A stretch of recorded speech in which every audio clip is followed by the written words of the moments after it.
Risang kapirangu rinanggul kinempit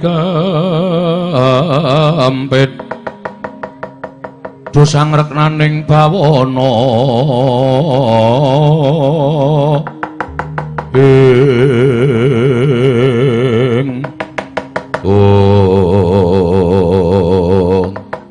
oh dadi perkarane ngono kuwi to Bapak.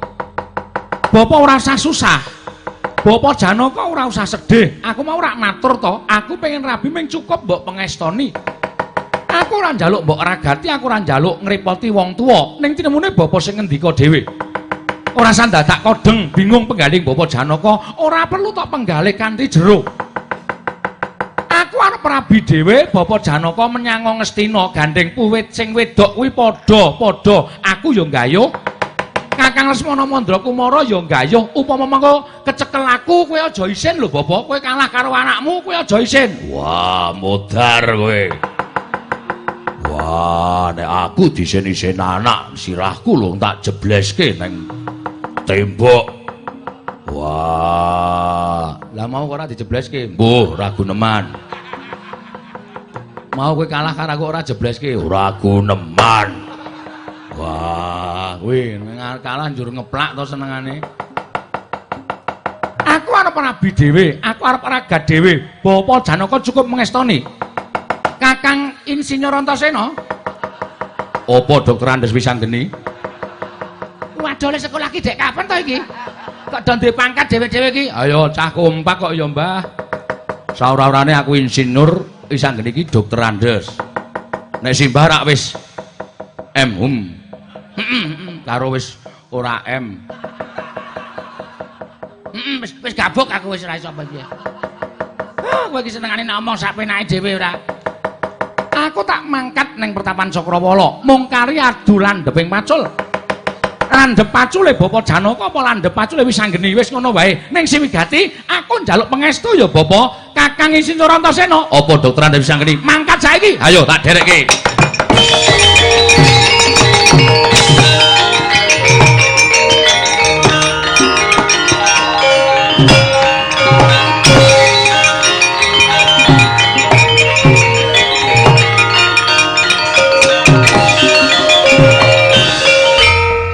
Kandhane aku wis pinter. Oh ya wis. Ya wis, ya wis. Piye Kakang? Sing gedhe pangapuramu. Lho, kok nganggo tembung sing gedhe pangapuramu? Yen ngono gagar wigar. Apa sing dadi penjangkaku Kang Garkaca ora iso nyuwun ngambil senjata cakra? Dimas, aku ora iso guneman. Kakang Antarja piye? Dimas, aku ora iso omong apa-apa marang kersaning Siadi sing gedhe pangapuramu. Kakang Antasena? Ayo mulai dhewe. Mau celak-celuk kok. Mulai dhewe. Wis ora apa-apa, aku ora rabi ora apa-apa. Tak mulih. Ning nek aku ora tekan ndrep sira geni, pesthekno aku tekaning pati. Sabar. Rasa kesusu. Linggo sing apik madhep rono. Moh, ayo to. Aku tak begekeng lho. Moh. Bekakang iki apa tak begekeng tak begagake tak ngono-ngono ki. Kowe iki nek gojek karo aku senengane ngono nganti aku gembrobyos. Ya ben mangkel aku. Kene. Apa nek wis ta kene. Nggonamu.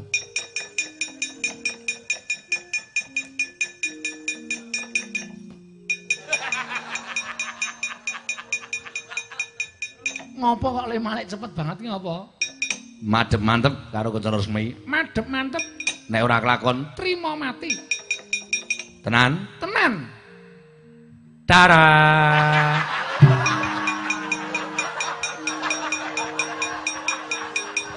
Kowe iki kok cah cilik. Kaya cah bayi wae. Dara. Bapa Penemban Dewa Kartika. Mara gage wis padakno aku ingin iso ngaturake wujuding pepinginan loro ya kuwi senjata cakra lan cupumane gambar jagat. Iki wujude. Ing ilahing. Hong kok ing. Wis ta aja sapa-sapa kok cempaluki to. Ya arep rabi kok sapa-sapa tok cempaluk. Wis ben, saking senengku kok Kang. Ha iya wis. Oh, ngilahing. Nah, ora bener. Ora kok ngilahing. Senjata cakra karo cupu manik gambar jagat. Kencana resmi iki apa dudu nok cahayu maju kene.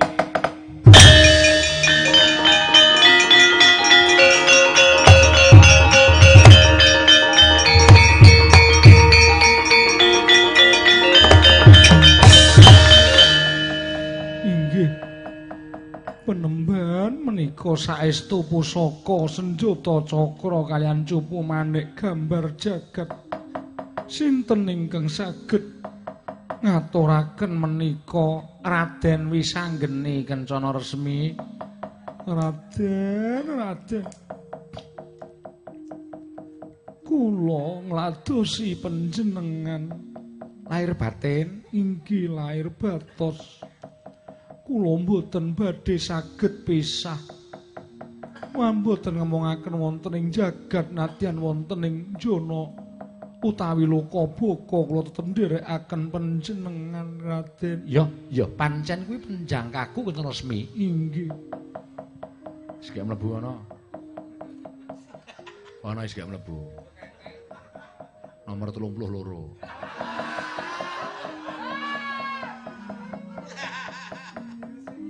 Edan kowe iki. Kowe iki edan kowe iki. Ya men ngopo. Wis gawe wis kono. Waduh, raine terus sabing. Wis ana dipondhong.